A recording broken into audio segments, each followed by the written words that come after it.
Right now on the National Weather Desk, Chicago tornadoes? Multiple twisters touched down across the region, leaving damage behind. The tornado come right out of the sky, was over our car, it was spinning. Brutal heat. More than 100 million Americans are under heat alerts, but nowhere is it worse than Phoenix. Heat is a really serious public health hazard. Cleaning up. As Vermont recovers from this week's catastrophic floods, there's a threat of more rain today. When you see it in person, it's unbelievable. Liquid gold. How this year's dry weather in the east is making great grapes for some wineries. During the daytime, we just need nice, clear blue skies. And a reminder as to why you probably won't see the northern lights tonight. From our nation's capital, this is the National Weather Desk. Good morning and welcome to the National Weather Desk. I'm Angela Brown. Multiple tornadoes touched down across the Chicago region last night. Some may have been simply so close together that the National Weather Service does not have an exact count of how many. One tornado, though, got very close to the airport. People at O'Hare International had to shelter in place. Thankfully, no deaths or major injuries are reported, and the damage is mostly down trees and roof damage. This man was there when one tornado struck.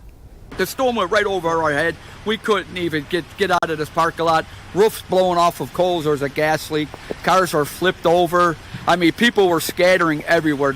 This is bad. I've never seen nothing like this. The tornado come right out of the sky, was over our car. It was spinning. I seen two guys taking a film, and I'm looking up, and here it comes down towards our car. I moved my car over, and it just rolled right over us, and just started destroying everything. Wow. The threat of severe weather continues today in many parts of the nation. Elsewhere, the brutal heat wave is also continuing. Meteorologist Brian Vandergraff is here. Hey, Brian, with those details. Yeah, I got lots of stuff to cover here. First off, we do have a severe risk again today. A slight risk for portions of the midsection of the nation up through the plains, Rapid City to North Platte, down to Amarillo, and now extending over towards Minneapolis. And then across the Northeast, we've got some storm potential from Cincinnati to Pittsburgh, Syracuse to Burlington, even into portions of western Maryland through the afternoon. Damaging wind gusts, the biggest threat, some hail. Tornado threat is low with this. But let's talk about the heat. Excessive heat warnings through portions of Texas, portions of Arizona, and into Southern California. Heat advisories in between. What are we talking? Feels like numbers today in Vegas, 114, 116 in Phoenix, 107 El Paso, Dallas, 109, 108 in Houston. That heat continues to bubble up and boil portions of the South and the Southwest. Angela? Yes, it does. This morning, more than 108 million Americans are under some kind of heat alert. And as Brian just noted, the worst heat is in Arizona. Check out these temperatures. Look at that. The high is 109 degrees or higher. And the overnight lows this week have been in the 90s. And there doesn't appear to be much relief in sight. Lucy Kafanov has more. Scorching summers may be the norm for Arizona's desert cities, but the brutal heat wave engulfing Phoenix and much of the American Southwest could be the worst on record. Cities sizzling under triple-digit temperatures with no break in sight. Heat is often an invisible killer. Last year, Maricopa County recorded 425 heat-related deaths, with most of the victims people experiencing homelessness and the elderly. As one of America's hottest cities, Phoenix created a first-in-the-nation city office dedicated to heat. Heat is a really serious public health hazard. We don't talk about it as seriously as we should all across the United States. To beat the extreme temperatures, the city has opened hundreds of cooling centers and water stations. It's life-saving. I mean, people are not used to this kind of thing for this many days in a row. We have seen episodes like this from time to time, but this is one that's been extreme even by Phoenix standards. And one reason the heat is expected to stick around is a weather phenomenon known as a heat dome. Tulsa meteorologist Colton Williams explains how they work. Well, oftentimes in the summer months, you'll hear us talk about what we call a heat dome or a high-pressure heat dome, and that is oftentimes associated with a lot of high temperatures and high heat index values. So when we figure out what that actually means, what we're doing is we're analyzing pressure patterns in the atmosphere. And when we look in the upper atmosphere and we find areas of high pressure, what we'll find is that's a large area of sinking air. And whenever you have sinking air over a region, just like over Oklahoma, well, that leads to several things. High pressure being sinking air means that, well, the air really heats up. We see lots of sunshine. There's not a lot of air that can move in or out. We don't really allow frontal boundaries to move in very well. As a result, we really heat up, and if there's any moisture like what we've seen over the last several weeks, well, we'll get heat index values to go into the triple digits and sometimes much, much higher. So we watch for this heat dome, and these things are really kind of hard to get rid of. Globally, we are seeing temperatures rise, and it's having an impact on our oceans. The deep blue sea isn't quite so deep anymore. A new study shows 56% of the world's oceans have changed color in the last 20 years. For example, waters in the tropics close to the equator are now greener. That's according to a report in the journal Nature that examined 2 decades of ocean color data. A large reason for the change? Increased global temperatures. More rain is in the forecast for Vermont today, even as cleanup efforts continue following this week's devastating flooding. The damage is being compared to Tropical Storm Irene in 2011. Officials are warning it could take years for many communities to fully recover. Dylan Fearson has more on how residents are dealing with the aftermath. We met Tim Hertwick checking out this abandoned Toyota Camry stuck on a collapsed road leading to this bridge. The power of the water and Mother Nature, it's really kind of devastated thing. Jamie Russello is checking out the ruined train tracks. He just moved here a couple of years ago. He wanted less stress. Now it's building back up. And you see all the restaurants that are just destroyed. It's sad. These people got to regroup, rebuild. They will rebuild. First, they have to clean up all the mud coating this community. This parking lot is in ruins. Crews continue to open damaged roads. Down Main Street, the power's out at all of these condos, and the popular bar next door destroyed. The water 10 feet high in here on Monday. We'll rebuild, hopefully. Folks are comparing the severe flooding to Hurricane Irene from 2011. I think water-wise, it was worse. We had higher waters than Irene, and it was quicker. People are saying that this was worse than Irene. When you see it in person, it's unbelievable. With Vermont's ground so saturated, today's expected rainfall could easily trigger flash flooding. Flash floods can be unpredictable and really pose a very serious danger. Syracuse meteorologist Violet Skybor explains flash floods and why to avoid their dangers. First, let's talk about what flash flooding is. When we get repetitive thunderstorms or rounds of heavy rainfall, it can lead to quickly rising creeks and rivers, which will overflow on any surrounding roadways nearby. And when roads are flooded, make sure to turn around, don't drown. That's the phrase that the National Weather Service likes to pass around to urge you not to drive through any flooded roads.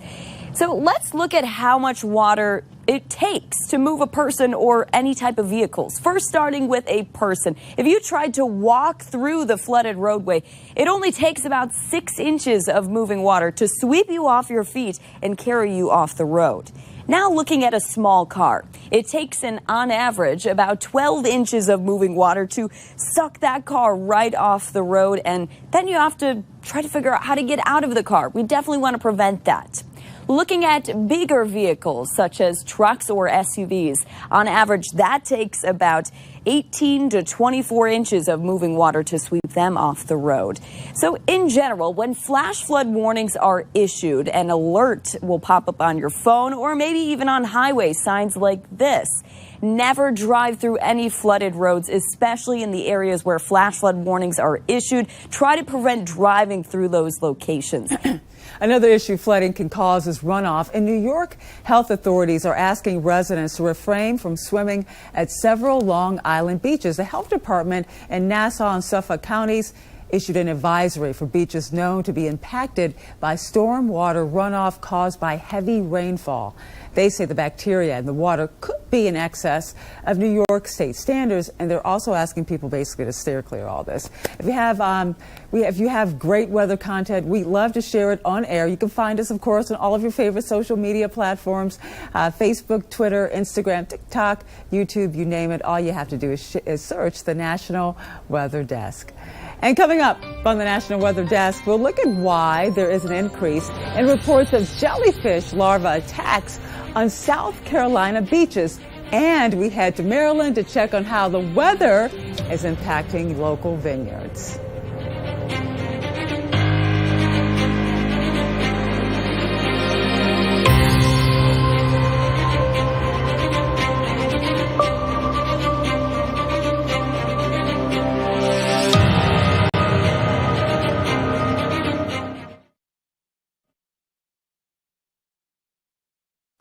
I'm meteorologist Charlie Lopresti with Look at the Northeast. Expect a wide range in temperatures in the Northeast today. Some 70s, 80s, and 90s are expected today. We'll have partly sunny skies for a good chunk of the day, and then we're going to focus our attention or shift our attention back to the flooding threat, specifically in northern New England, in areas that don't need any more rain. Vermont specifically here, where there's the potential for some more heavy rainfall for not only late Thursday night, but also Friday. In New England, we'll get more showers and thunderstorms. I'm meteorologist Jonathan Myers, and here's a look at the Mid-Atlantic region. Starting off pretty quiet on our Thursday morning, up and down that 95 corridor. By lunchtime, though, notice some of the clouds accruing out to the west, and by 2:30, showers and storms rolling over the Appalachians. Some of those making it to the coastal plain, including Baltimore, all the way down to Richmond, the big cities all the way up to Philadelphia, perhaps even New York, by later on in the afternoon and into the evening. Hot temperatures and more humid, highs in the low to mid-90s. That's the scene here. I'm meteorologist Vetus Reed. Here's a look at your southeast forecast. Highs for the day: 93 in Nashville, 86 Mobile, 86 in Pensacola. Looking at 94 in Tampa, 94 West Palm, 94 in Raleigh. Atlanta at about 89 degrees. It looks like we're seeing some sun along the Carolina coast early on in the day. Some thunderstorms around Jackson, Mississippi, and down heading into Pensacola. Parts of North Florida getting some showers and thunderstorms in southern Georgia. Heavy showers possible central Florida, but there'll be a little bit of sun and clouds in the mix.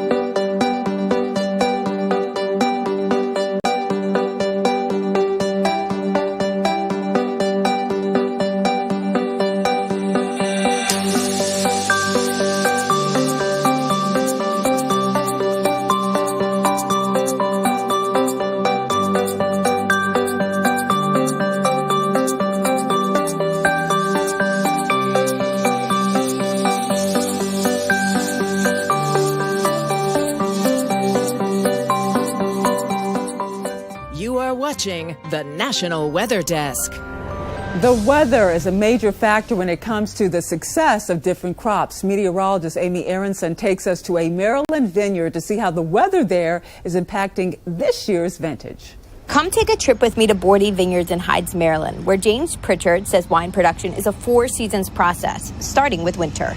We really want a really nice winter, so the proteins above the ground are pushed down to replenish the roots in the wintertime.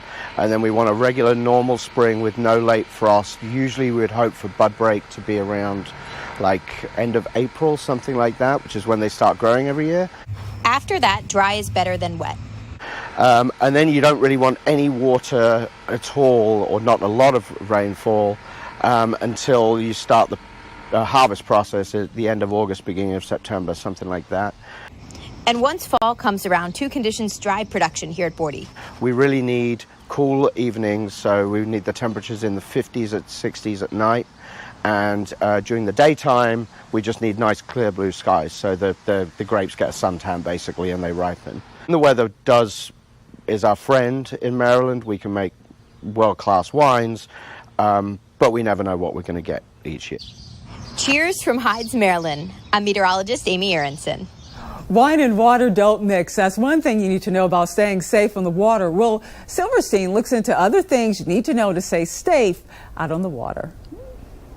People don't realize how dangerous a body of water can be and how quickly things can go really bad. Dr. Ibrahim Omerji is a Bakersfield-based physician with Kaiser Permanente. He says there's a number of health risks when near a body of water, one of which is misjudging the currents of a river, something we see all too often on the Kern. The depth can be really deceiving. What looks shallow can be much deeper than you think. And we are not just talking about the water at Hart Park, Lake Ming, or the Kern River Valley. We're also talking about canals like those in town where a body was recently found. I would, anytime you're on water or anything dangerous, avoid drinking, avoid using anything recreational drugs that may affect the way you think or, respond in an emergency. The waters are calm at Buena Vista Lake right now, but that wasn't the case this past weekend, where a major crash caused injuries that sent people to the hospital. This area has a place for jet skis and a place for boats, separated. But some people don't follow those rules. Dan Stewart, a SoCal local, has been coming to Buena Vista Lake for the last 30 years. He has had issues with jet ski riders in the past and was not surprised to hear about this past weekend's incident. We had one of our ropes cut in half by a jet ski that went over our rope. I'm not surprised. It happens all the time. It's dangerous because people who are inexperienced get very fast jet skis. They don't know how to stop them or stay in control of them, and things happen. Some of Dan's family echoed the same sentiment, the group now doing their best to avoid weekends at the lake when out spending family time. We usually avoid the weekends for that purpose. Last year we stayed Wednesday to Wednesday, and the weekends were so crazy, so tough that we ended up just staying out of the water the whole time. But Andy, the birthday boy, still had a fun celebration this time out despite the safety concerns. And if you want to hear more about water safety, check out our podcast, Off the Radar. This week's episode explores the use of AI in different science fields and the ways it's being used to keep people safe in the water. You can find Off the Radar wherever you listen to your podcast. Also, another risk on the water, jellyfish larvae, also known as sea lice, and they are making waves in South Carolina. Beachgoers are complaining about itchy stings from the small sea creatures. Emily Parkhouse looks into why there's a sudden increase in these baby jellyfish. I've never been more itchy at the beach. I've got horrible pictures of what it did to my daughter's skin. When they are bad, it's awful. These are just some of the more than 100 comments left on a local Facebook group page, Pawleys Island Peeps, as beachgoers shared their experiences with something called sea lice. Marine biologists at the University of Miami conducted a study on the tiny sea lice organisms, also known as jellyfish larvae. In their report, they note these jellyfish larvae are incredibly hard to see because they're so small, it's like a pinhead floating on the water's surface. Bathing suits and other fabrics act like a net, trapping these larvae. They added one-piece swimwear and T-shirts can trap even more of the microorganisms. When these tiny larvae attack, they sting you, leaving a burning or itching sensation on the skin. And it's not uncommon to see more than 200 stings on a person. Researchers say other symptoms can include nausea, vomiting, headaches, and more. If you do get stung by the so-called sea lice, some recommended treatment options are taking over-the-counter antihistamines, using hydrocortisone creams directly on the rash, and try to avoid scratching any of the irritated areas. And it's not just what's in the water that can cause a problem for people. As meteorologist Christina Ernie recently posted on TikTok, sometimes it's the water level that can be a risk. Coastal communities in the Northeast are being affected by sea level rise. The town of Edgartown on Martha's Vineyard, for instance, has seen a dramatic impact with high tides flooding over the docks, threatening businesses along them. I spoke to a local captain who says it's been obvious over the years. He says it's dangerous too, just a little higher, and boats could float over the docks in a busy downtown. He also told me the yacht club raised its structure up 3 feet, and that still isn't enough, with the water at astronomically high tide now getting into the dining room. And when you're at certain beaches where sea turtles nest, you may see something that looks a lot like this, marked by stakes and tape letting you know don't go near. But an animal rights group in Palm Beach says enough isn't being done to mark these local nests. Amber Robb reports they are turning to the legal system to help ensure sea turtle safety. Protecting the sea turtles. That's the goal of Bear Warriors United, a nonprofit dedicated to protecting wildlife across the Sunshine State. The group's executive director, Katrina Shaddix, says the group filed a letter of intent to sue the town of Palm Beach over violations to the Endangered Species Act. The last thing we want to do is sue, but the first thing we want to do is protect our wildlife. The group claims the town is improperly marking nests. I was shocked to see that their nests are marked by one single stake, and there's no indication of what that stake is for. What they need to have is 4 stakes with the ribbon. Shaddix says improper nest marking makes it easier for people to dig near nests or even place things on top of them, which can kill the turtle eggs underneath the sand. The nonprofit also says nighttime lights at the luxury Palm Beach resort, The Breakers, is an issue, along with their methods of cleaning up seaweed. When I looked down the beach, I saw what looked like the NASA launch pad, and that was actually a huge spotlight coming from the breakers. Big tractors that were raking the sargassum. They had ran over hatchlings, 1. 2, they had created such large ruts that the hatchlings got stuck and could not get out. The Breakers released a statement saying in part, quote, during sea turtle nesting season, the Breakers partners with a local ecological services company to facilitate mechanical beach cleaning activities that focus on daily morning sea turtle surveys. And time now for a short break. Before we go, let's take in the views from Massachusetts, where recent storms have left behind flooded farms and also waterways.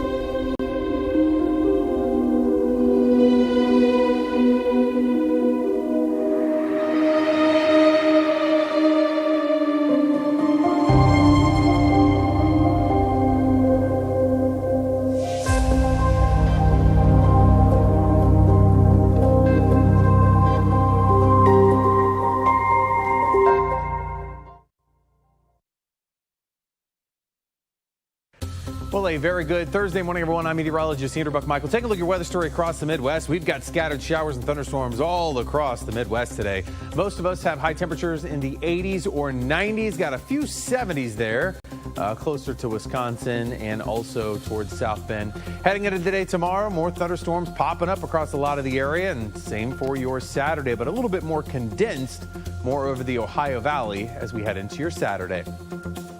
Good morning, I'm meteorologist Alex Garcia. Here's a look at your regional weather. We're starting off a little toasty, above the normal end of the 80s for the most part. 70s from North Texas to Oklahoma, back over into Arkansas. We'll be keeping an eye on a low and a little bit of a cold front pushing into North Texas. That could bring a little bit of rain and some storms back up near Amarillo. But for the most part, it looks like it's going to be another really toasty afternoon across most of the region. I'm meteorologist Alex Garcia. That's a look at your regional weather.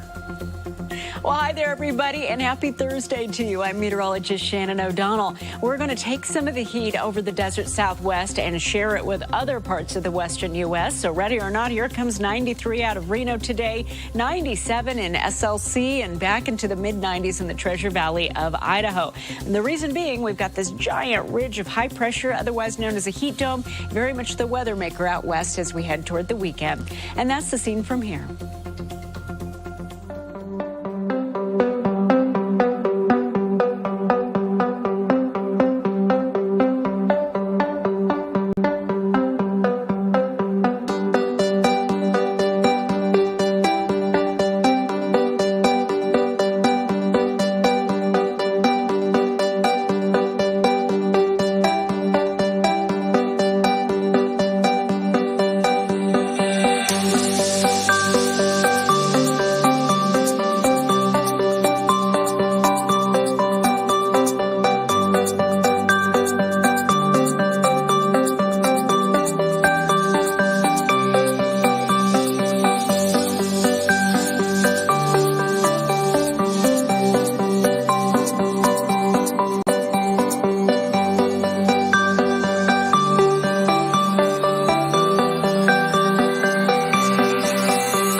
The National Weather Desk. Last night and tonight are the nights many of you were hoping to catch a glimpse of the northern lights. But as we've told you, those reports were a little bit optimistic. Meteorologist Emily Santum explains. Aurora forecasts conducted from the Space Weather Prediction Center at NOAA range from 30 minutes to 27 days. Auroras occur during geomagnetic or solar storms. Forecasting these natural events so far in advance can be difficult. Solar storms can change shape or strengthen the closer they get to Earth. Planetary K-index values, or KP index, are important too. These are used to characterize the size of the solar storms. The KP index went from a 6 to a 4, meaning the likeliness of seeing the lights decreased from moderate to less. Aurora season begins at the end of August and runs until mid-April. It is difficult to catch the colorful lights during the summer months, however, since there are fewer dark hours at night. To see the lights, weather conditions also must be clear with no clouds nor rain, and one needs to look north towards the far horizon while being at a much lower latitude. The best viewing times are between 10 p.m. and 2 a.m. We want to connect with you. We're on all your favorite social media platforms. Just scan the QR code in the bottom left corner of your screen. We'll be right back.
Thank you so much for joining us. It's tick season, and this year is proving to be worse than most. Tomorrow, right here on the National Weather Desk, we'll look at how you can protect yourself from these blood-sucking critters. I'm Angela Brown. Make it a great Thursday, and we'll see you right back here tomorrow.